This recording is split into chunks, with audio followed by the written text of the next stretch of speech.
What is going on, guys? I'm Steve. Welcome back to the channel. Welcome back to another video. If it's your first time stopping by the channel, hit that subscribe button. Trust me, you won't regret it. If you're a returning subscriber, as always, guys, welcome back, and I do appreciate the support. Guys, I got a story here. You gotta see to believe, like most of the stories I have. And a lot of times we talk about how prison is a place you don't want to be, especially when it comes to healthcare or people really giving a damn about you. Today I want to talk about one such story. Now this story right here, ready yourself. You see this woman up here? May she rest in peace. The woman you see up here, her name is Shaquita Vaughn. And this woman at age 32, who just gave birth 6 months ago, on July 9th, she was found in her solitary confinement cell, decomposing in 90+ degree weather with no air conditioning. I want you guys to take a look at this, listen closely to what the coroner says, and it's no damn way that they was checking up on this woman the way they supposed to be checking up on her. Take a look.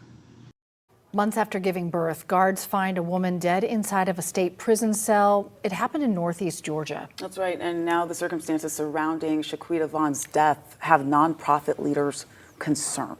11 Alive's Gilad Malamed joining us now. So, Gilad, do we know what the cause of Vaughn's death is here? The Habersham County Deputy Coroner tells me the cause and manner of Shaquita Vaughn's death is undetermined. Based on the coroner's report, however, the executive director of Motherhood Beyond Bars feels Vaughn's death could have been prevented. The nonprofit's executive director, Amy Ard, says it was difficult for her to read the details in the report. Vaughn participated in the group's childbirth education class. Ard says she gave birth 6 months ago.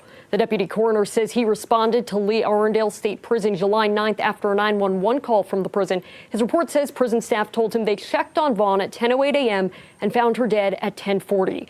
The deputy coroner arrived at 12:10 and believes Vaughn was dead for 2 to 4 hours. He says it's difficult to know for sure because of the cell's temperature and that humidity sped up decomposition.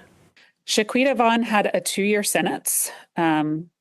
She fully expected to come home, and she won't get that opportunity.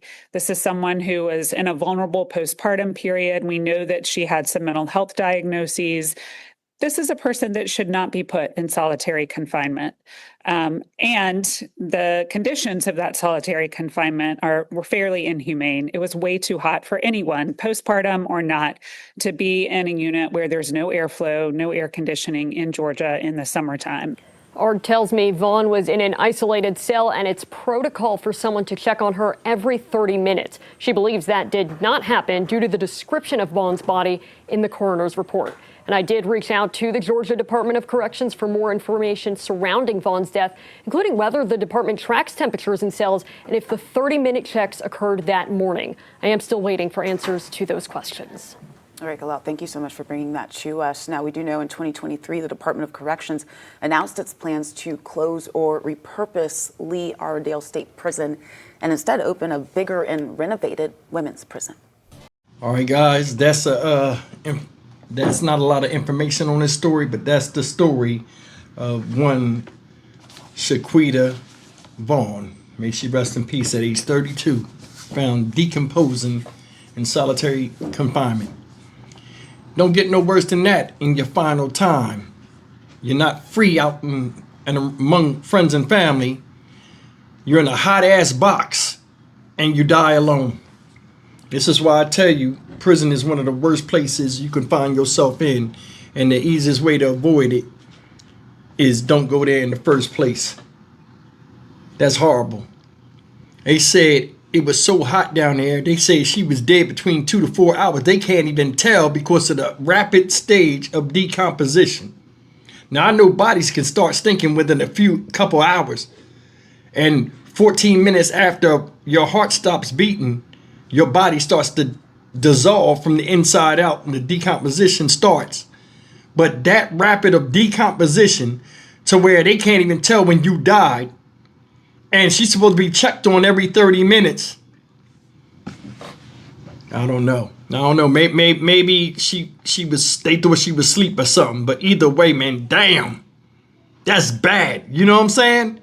And then this is one of the things, like if somebody ever asked me, because, you know, I went to prison, but somebody ever asked me the worst thing that was in prison to me, besides, you know, the constant threat of violence or tension, I would say the lack of health care. You know what I'm saying? You see a lot of people out here. Now, this lady's 32 years old. They said she has a history of mental illness. So I don't know what she was in there for. I tried to find it, but I couldn't. But she found herself there. You can get the flu real bad and die in prison. A lot of people, like if you stay in barracks or like a prison camp or something like that, a lot of people will tell you one cold to run through the whole compound. You know what I'm saying? You might not think you're going to get it, but you'll wind up getting sick anyway.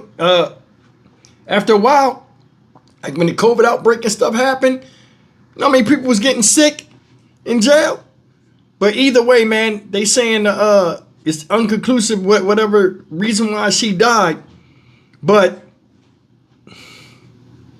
that's rough. I mean, I'm just thinking about it as a former inmate myself. Just, you got somebody in a hot ass place with no air conditioning. Like they said, that is cruel and unusual. Because you don't know what people go through, and the heat affect everybody differently. You know what I'm saying? Woman just gave birth 6 months ago, and now she's gone. Never get a chance to really bond with a child. And that's the part that's sad. Don't know what could have happened with Ms. Vaughn. She only had a 2-year sentence, so whatever she did was real minor. She could have learned a lesson and said, you know what? Let me get out here and see the importance of being with my child. Build my life. Make the best of it and never come back here again. That's the thing. Jail is hard, easy to get in, but it's hard to get out. And you don't never know when you go in there if you're going to come out the same way you went in. That's horrible for her family to hear the fact that she died in state custody. And now we talked a little bit about the situation with the young man out there in Cleveland, Mississippi on Delta State's university campus, and the outrage, and people are saying, oh, that's not conceivable, that he would do that to himself. The coroner report, people, they saying they look at it like he took his own life. A lot of people don't believe it. This woman has a coroner report that her family is going to hear, and probably might not believe that neither. You see how easy it is? It's very easy to say, hey, I know this or I know that. But if you're not there, nobody really knows what happened. But both cases horrible just the same. You know, this woman had people that loved her. This woman had a reason to live. She had a baby that she has to reunite with. You know what I'm saying? And these people that had these jobs as correctional officers and stuff, it's just a job to them. And please believe me, it's just a job. They do the same thing day in and day out. It's on a time schedule. They do count. They turn locks and turn keys. It becomes redundant. And a lot of times they lapse on their posts. Was she being checked up on? I don't know. I honestly don't believe it. Because I know people that, unless they serving child, ain't nobody going down there. Especially when the room is 100, or the hallway or the holding facility is 100 damn degrees in there. Nobody feels comfortable wearing that black vest and all that heavy, thick uniform stuff and want to go down there. Especially when it stinks, usually. I'm just saying. Stock Market Steve for the Dynamic Reason channel. As always, like, comment, share, and subscribe. May this young lady rest in peace. Unfortunate her child really didn't get a chance to know who she was, and if she had a chance to turn her life around. See you in the next video. Take care.